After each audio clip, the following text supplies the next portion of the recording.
Headmaster Varnath had witnessed much in his 200 cycles overseeing the Nexus Academy for Gifted Species. He'd endured a Moluxan slime flood, 3 separate telepathic uprisings, and even the time when the crystalline students accidentally resonated at the building's structural frequency. Yet none of those ordeals prepared him for the arrival of the human exchange teacher. "Professor Williams," he said carefully, folding his forearms in what humans might interpret as concern. "When you asked permission for a practical physics demonstration, I assumed you meant holograms." Rebecca Williams grinned. That unnerving human display of teeth that half the faculty still mistook for aggression. He reminded himself it usually signified joy.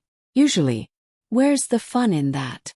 Physics should be hands-on, she said brightly. The students learn more when they feel it. She waved toward her contraption, an alarming cluster of salvaged parts that looked disturbingly like a gravity manipulator. Besides, ever since I mentioned Earth's standard gravity is 1g, the students won't stop asking about it. Yes, about that. Varnath's secondary eyes twitched. Several parents complained. Their offspring are having nightmares about such a crushing world. Rebecca shrugged. It's not so bad once you adapt. Anyway, today we're testing how gravity affects different objects. She plugged in another cable. Lights flickered. From the observation deck, 40 eager students of various species pressed against transparent aluminum windows. The Threnodidae chimed in excitement, while the Zenturi clicked their mandibles in anticipation.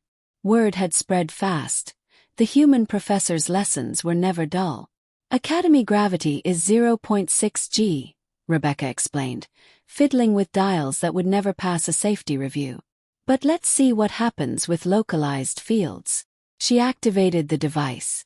A shimmer of warped air expanded into a sphere. Inside, training dummies twisted unnaturally, one stretching like taffy, another flattening into a disc. Fascinating, chittered a young insectoid. The gravitational gradient is generating tidal forces. Exactly, Rebecca beamed. On Earth, near black holes, we call this spaghettification. But watch this.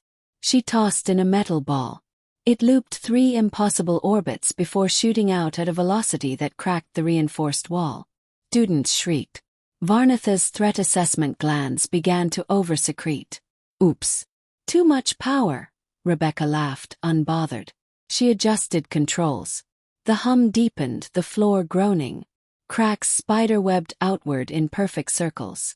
"Professor Williams," Varnath stammered, retreating. "It's fine. This flooring is rated for 3G. We're barely hitting 2.5, she insisted, tapping the sparking device. Sparks flared. Okay, that wasn't supposed to happen. The fractures widened, revealing the galactic history class below. Students screamed as their ceiling buckled upward. "Everyone out!" Varnath roared, his voice bypassing translators, pure panic carrying its own meaning. Students scattered.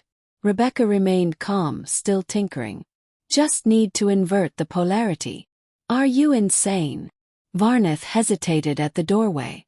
He couldn't abandon a fellow instructor, even a Deathworlder. Almost there. She yanked a cable. The hum ceased. Cracks froze. See. Perfectly safe. Then the machine imploded. The rebound hurled Rebecca 15 feet into the air. She landed in a flawless superhero pose, shattering the floor. At the epicenter, a perfect sphere of flooring was gone, edges smoothed like it had been scooped with a cosmic spoon. Below, baffled history students stared up. "That," Rebecca said, dusting herself off, "is why we always use safety shields on Earth. Great example of uncontrolled gravitational collapse, though." Varnath's primary heart had stopped. His backups raced. "You destroyed my floor. You nearly created a singularity. You endangered everyone." "But I didn't," she countered cheerfully. "And look how much the kids learned." Indeed, the observation deck buzzed with excitement. Students scribbled notes, thrilled. "Besides," Rebecca added, "Earth insurance covers acts of science." "Out. Now," Varnath rasped. Security escorted her away, still explaining the educational benefits of near-death learning experiences. Varnath made a mental vow. Never again hire a human professor. The worst part. Students were already calling it the best physics lesson of the year.